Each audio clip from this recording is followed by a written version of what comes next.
All right, so I got fuel, man. $115 in fuel, man. Both mowers and the truck and the mix. Dude, hell no, I can't cut your grass for 40.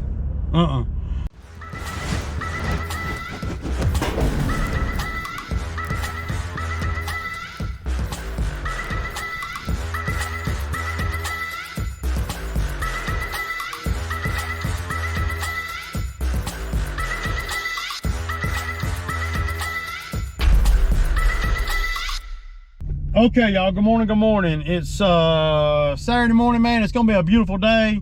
You know, it's a little bit chilly, and that's made these two sod jobs that I recently did where they're not doing like I wanted to do.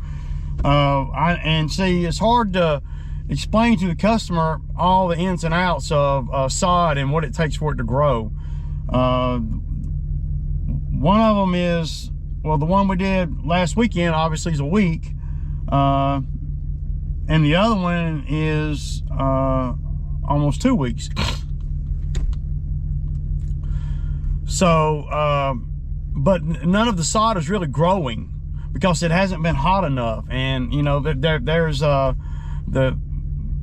you're selling a sod job to someone, most of the time, 99% of the time, they don't know the ins and the outs of how sod is, what it does, what it takes for it to grow. Of course, it's according to what kind of sod you got. I'm talking about the Bermuda. So, just trying to get things in order before I get on the road here. So yeah, the temperature needs to hit 80 degrees, man, and it has. We've gotten a boatload of rain, and if we get a lot of rain and then it's 90 degrees, that's what you want. But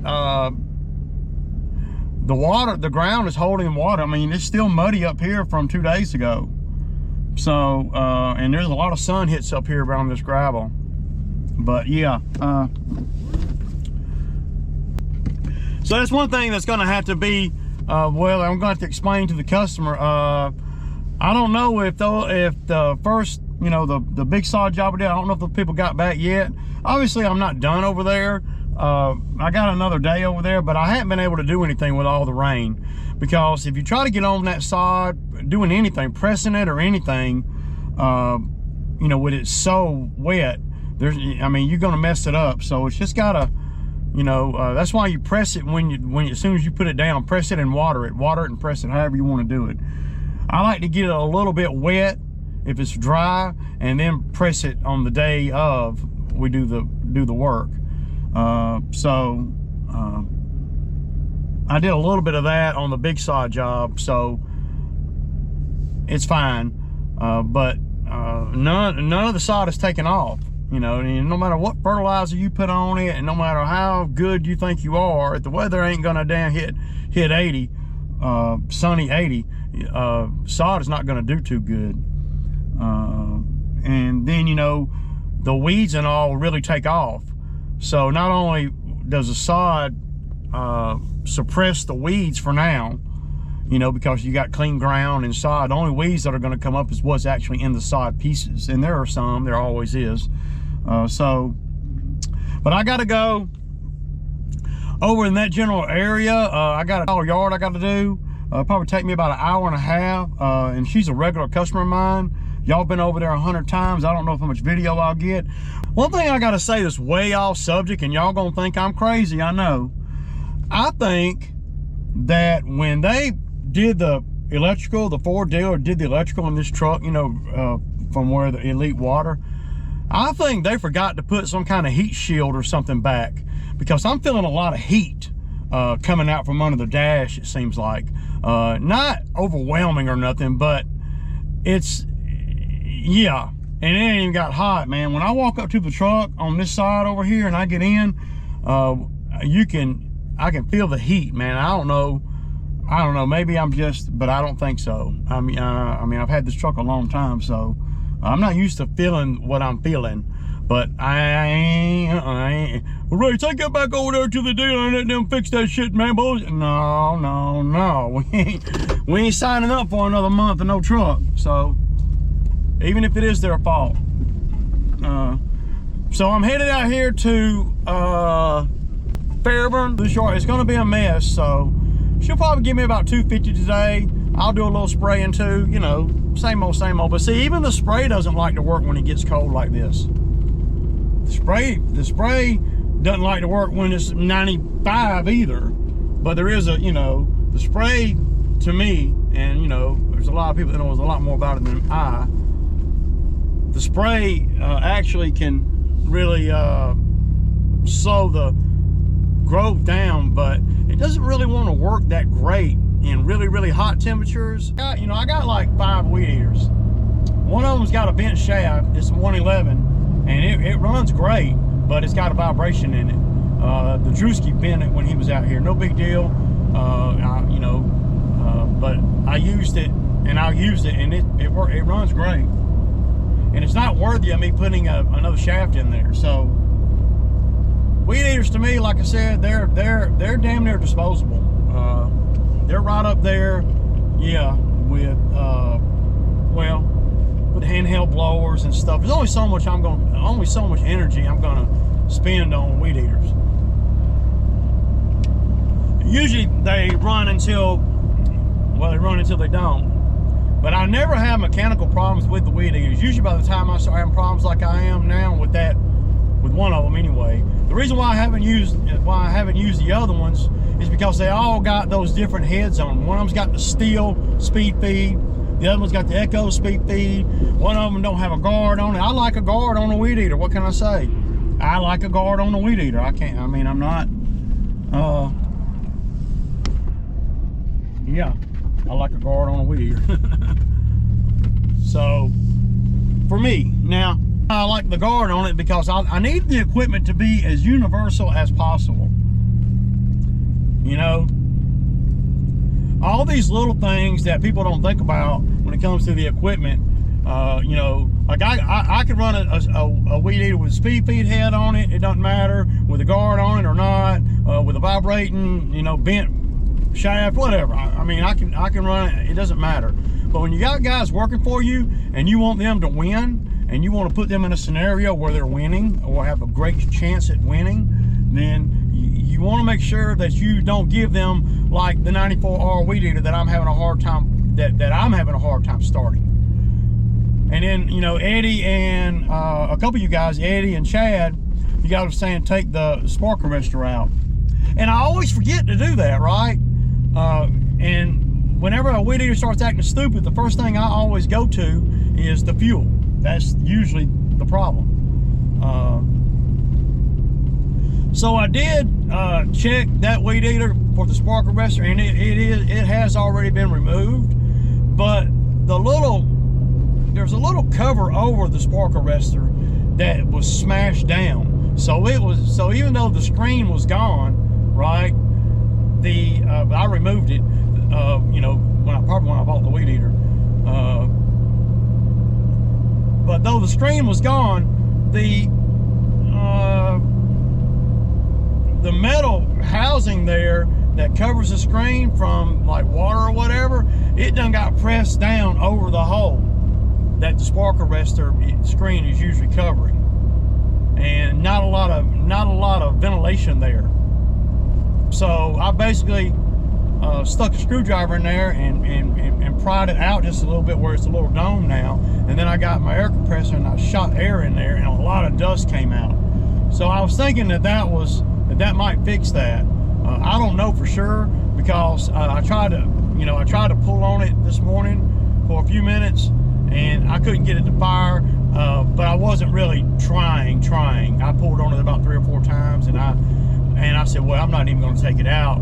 So I got 4 other weed eaters sitting there that will run just fine. I just got to get it to where I like to use it. Like I like a weed eater that has the regular steel head on it.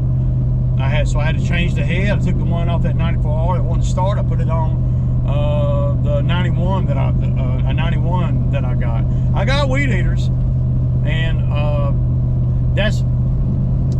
that's why I didn't buy one yesterday. I thought to myself, man, you know, that's $300 something that I'm gonna spend. And really, even though a new weed eater sounds great, the weed eaters that I got, they're all pretty new.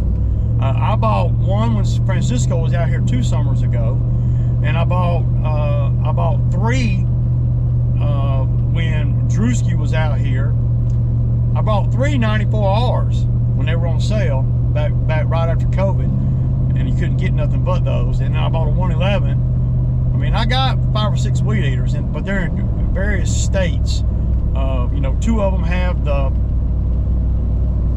speed feed head, and then 2 of them don't have a guard on it. So I gotta have one that don't have a speed feed head, which I do now, and it's got a guard. So I had to take the guard off of one and speed feed head off another, and put it all on the one that I'm going to be using.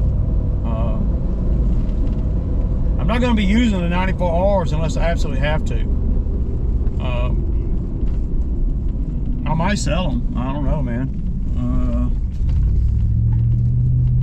I'm not a big believer in you know, having a bunch of shit that don't run. I love equipment, y'all know that, but I like equipment that, well, it's going to run, or I'm not going to have it, or it's going to be in the junk pile, or get slung out on the road somewhere.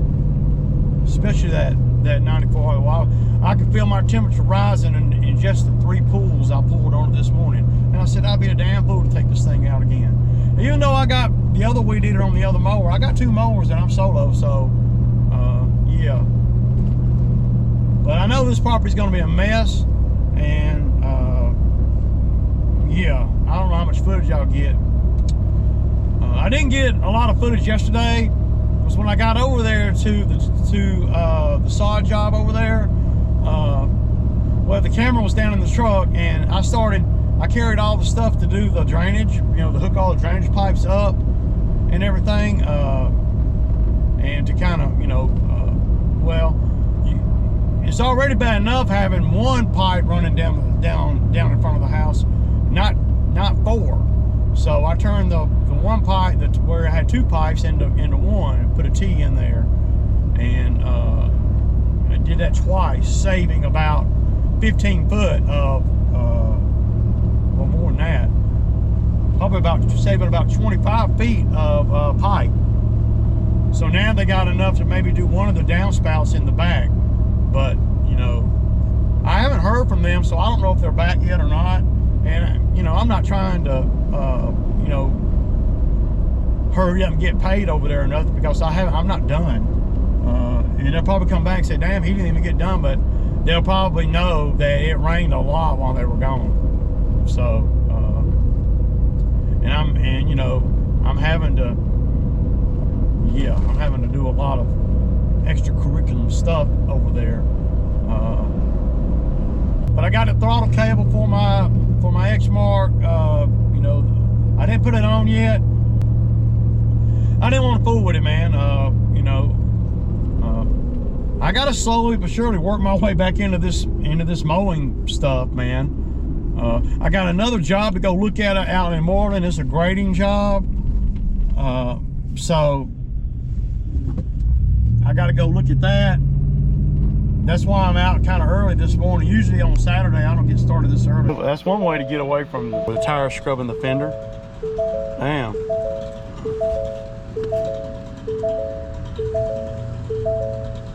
Pretty nice little trailer they got set up there, man. They got a lot of shit on that trailer, man. All right, so I got fuel, man. $115 in fuel, man. Both mowers and the truck and the mix. Dude. Hell no, I can't cut your grass for 40. So another thing too that so frustrating for me, and I don't know if you guys go through this or not, is I try to keep, you know, the weed eater string and the cutters and all in a crate in the trailer toolbox, right? Everything together.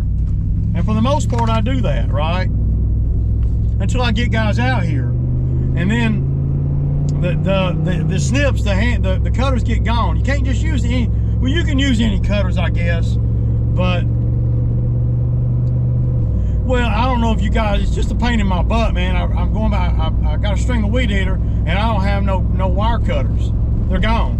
You know, or somebody lets them on the side of the trailer or whatever. I'm thinking about buying buying one and affixing a cable to it where you can't lose it or leave it or anything. So yesterday I'm reaching into the, trying to string a weed eater, and I don't have nothing to cut the freaking string with. Yeah, I got hand snips I use for, for cutting branches and stuff, but it doesn't cut it clean. It's just irritating as hell, man. So usually about once every couple of years, I will buy, like 6 or 8 sets of wire cutters, and these are them. I just, and I got 6 of them, and it's like $20. Money well spent, if you ask me, because I got 1 in the toolbox. I got to put 2 in the other truck, and then I got 3 right here still in the pack. So, I mean, I know, Ray, that's some petty shit, man. I know, but it bothers the crap out of me when I'm trying to string weed eater and I can't cut the string. Because when you're doing when you're trying to show somebody everything and all that too, it's just a lot, man. I tell you, man, I'm not really up for, a whole lot of headache stuff when I'm having to train somebody. So there's enough of that crap that and stuff like that drives me batty, man. It's about like, I don't know, not being able to change the blades on a mower by not having a 3/4 socket, so I keep all that with me, but in the beginning of the season, all that stuff is misplaced. It's hard to keep all the equipment, not the equipment, but all the stuff you need totally organized. And I know there's a lot of guys on YouTube that a lot more organized than me, or at least they do videos, showing that they showing how organized they are.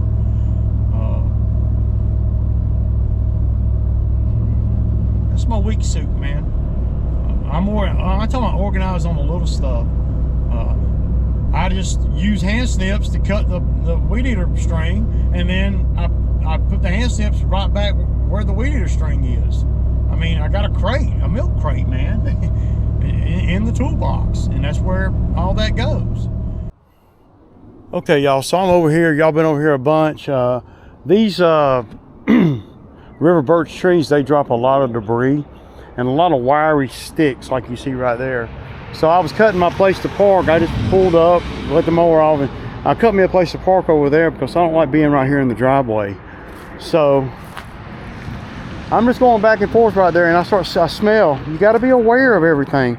I start smelling, well, it smells like rubber, like a belt's burning or something, So as soon as I smelled it, I pulled up right here, turned everything off, and yeah, a twig done got all hung up into the hydro belt right back here on the back, and it was wedged up in there where the clutch is.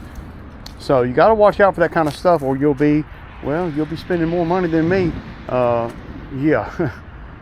make the money. Now this job probably going to pay, it'll pay $250 today plus the spray. I usually charge about $40 for spray over here. So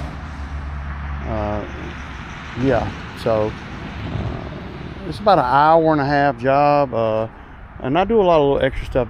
She's been my customer since 2009, so I know her really well, and she knows me really well, and she gives me bumps in pay all the time. She just likes having the same person. I'm the one that's cut all these limbs back. Usually they're drooping down a lot lower, but I like to get my truck out of the way, because I don't like being in the driveway of my customers if I don't have to be. Sometimes if they're not home, it's different, or if they're out of town, that's different. But normally what I like to do is I pull up, I pick up a few sticks and stuff. This is always coming off these river birch, and then I cut me a spot right there to where I could pull my truck right around there. And yeah, I don't lift the ramp up either. I just pull it on around and park it right there. And then I do then I'm you know, doing the lawn after that. But I got to get back over here and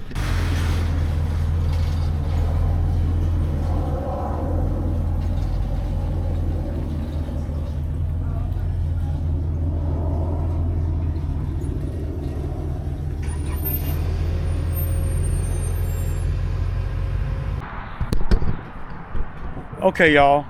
So she came out, and there's a lot to do over here. A lot. They're pretty bad. It's pretty bad.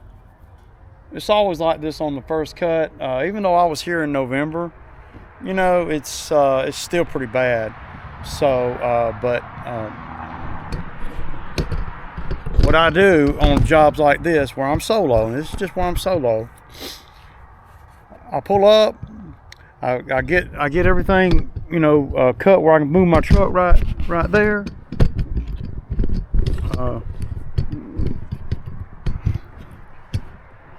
And then what I do is I weed eat real quick, and then I'll blow off. So I'm not gonna have to blow when I'm done. I'll use the mower to blow off the driveway, but the pool area and all that's been weed eated and blowed, and I blew all the leaves out, you know, best I could that makes sense. Usually it takes about, like I tell y'all all the time, usually it takes about the third cut before I really start making money. You know, with money and good time, I guess you should say. I'm making money today. You know, she gave me $300, so $300, man, for an hour and a half is pretty good. You know, considering I'm not very familiar with the property. There's not much I don't know about this property. Where the water is, there's a lot of areas I'm not even gonna have to cut. Like this whole area from this sweet gum, all behind me and stuff, I'm not even gonna have to cut that. And then there's some spots in the back that I had to weed eat because I can't get a mower there. It's so wet. The ground is just super saturated. But I'm gonna set you guys up right here, and y'all can watch me cut this lower piece. You can see where it's all dark green. That's where she's had it treated, Bermuda treatment. And when I cut it low this time, and we hit the 80-degree temperature, you know, it's gonna take off. You can see where I've already cut over here, where it's kind of white. I'm cutting on a 2, and that's pretty low. I'm not scalping it, but I am scalping it. I'm not bagging it. I'm just mulching it all up, y'all. So.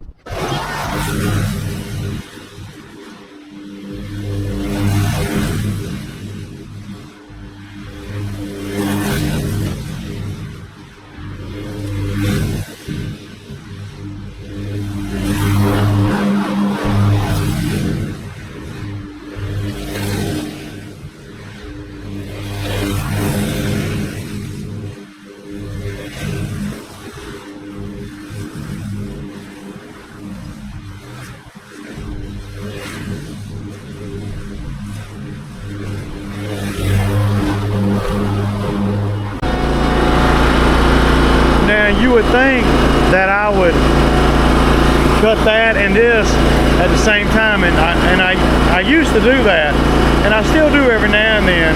But the first cut, I want to get all this to the woods, so I cut all this right here going that way. Yeah, all the way to the big air conditioner unit.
So I got that one done. Hour and a half, 300 bucks, man.